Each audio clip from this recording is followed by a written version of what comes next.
So as a YouTuber, you put your opinions out there, and sometimes you're right and sometimes you're wrong, okay? It just happens. And I had big hit and misses. I have a video, it's still on my channel, I'm not deleting anything, where I predicted that the Nintendo Switch will fail, okay? I had my reasons. Go back and watch the video. It's not my proudest moment, okay? I'm gonna admit that, especially in the context of recent news. Good Lord, I was very wrong on that one. But another video that I did that actually was a bit more accurate was that I predicted that Google Stadia will fail. I predicted that before Google Stadia launched, and I raised the points that I'm using Steam Link here and I'm trying to play games next door, right? The Steam Link, the computer, everything is wired up, so there's no Wi-Fi connection, there's no bottleneck. It runs off a very fast computer, and still you have little latency issues. It's the perfect setup, and I know a lot of people say, oh, well, Steam Link is notorious for being laggy. It's not really true, okay? I've tried other similar devices, and I have been trying cloud gaming services basically since its inception, right? I was a member or an early adopter of Onlive, okay? There's even a video on my channel. You can go and check it out where I'm playing Onlive, and that was around 9 years ago or something. So I've always tried cloud gaming in its various forms, whether it's literally through a cloud or from one computer to the little Steam Link next door, and there are always constraints. It's just the physical constraint of a signal coming from there, going to here, into a computer, being processed into a move, to be turned out as a visual signal, going back to the other room. It has physical constraints that at the moment, it seems like at least, cannot be overcome. So it was pretty clear to me that Google Stadia is not going to work, because even if you play on an Xbox 360, it's going to feel better than it feels to play on Stadia. There were these famous videos coming out, as you see one here, right, where they just demonstrate horrendous lag, okay? It's absolutely unplayable.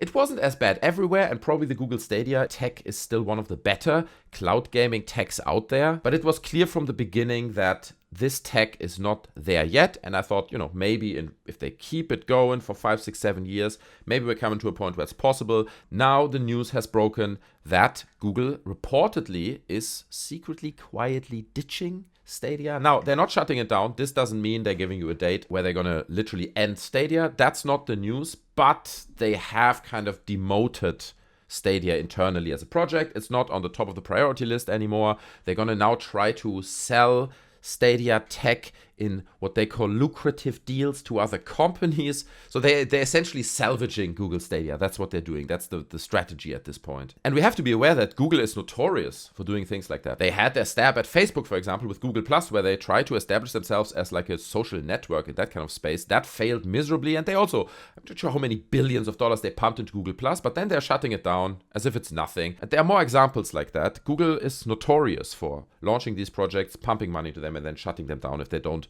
deliver the intended returns. And I said in my original video, I think there's still a place for something like Google Stadia. For example, let's say you watch a trailer for a new game, right? The new Assassin's Creed game. You're watching the trailer on YouTube. After the trailer, there's a little button that says, try the game now, all right? And you can just hit that.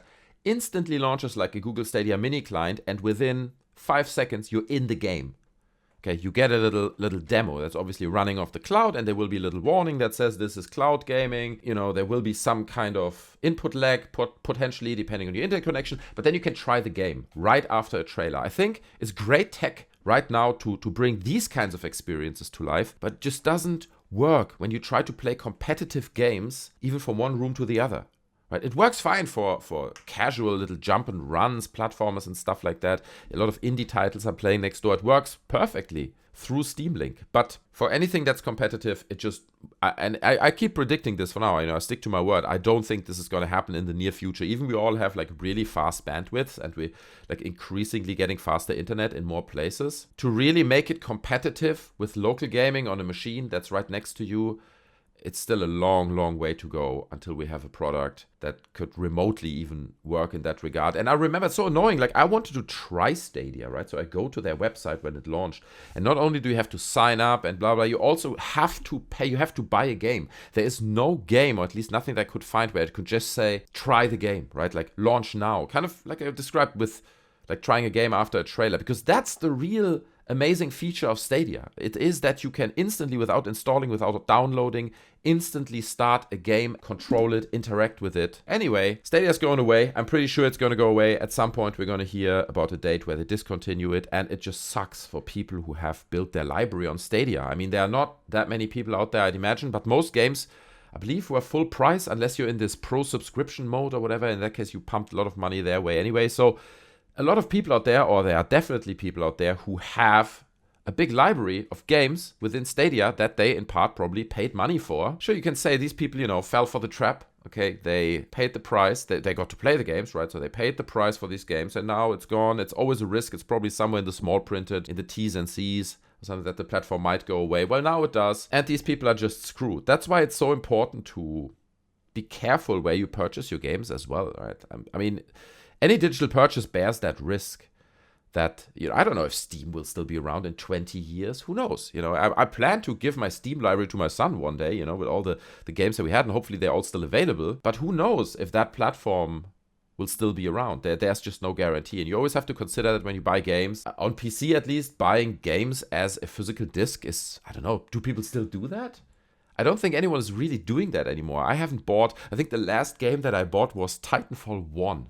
Was the last disc game that I bought for PC. Now, since I built my PC like 5 years ago or something, or 4.5 years ago, I don't even have a disk drive in that anymore. So if Steam would shut down like Stadia, my library would be gone, and all the games that I purchased over the years would be gone. So it sucks for those people who really have a Stadia library, and I would be curious to hear whether you're maybe one of them. If you have a Stadia library and you bought games on Stadia and you're a bit upset that it's going away now, then please put your thoughts down in the comments, okay? I'm very curious to hear your thoughts, and I want to have a debate about, the future of cloud gaming, okay? Is this a thing you can imagine coming back? Is this a thing that you could imagine building your library on, like a cloud gaming service? Because then you have it on your phone, and suddenly could you imagine that in the next 4 or 5 years, this becomes like a new standard? What about the next console generations, right? Are they even going to be hardware boxes, or are they going to be just stream boxes, right? That you hook up to a fast internet connection and you stream all your games. I personally don't think so. I think we're not there yet, and this news proves that. But I would be curious to hear your thoughts on this as well, and maybe you disagree. And I'd love to hear why that is. So I hope you enjoyed the video. It was a bit of a rambly one, but there you go. If you did enjoy it, then don't forget to smash the like button. You can also subscribe, hit the bell. It's all down there. I would appreciate to see you on another video. Until next time, thanks so much for hanging out. Take care of yourselves. I'm out. Bye.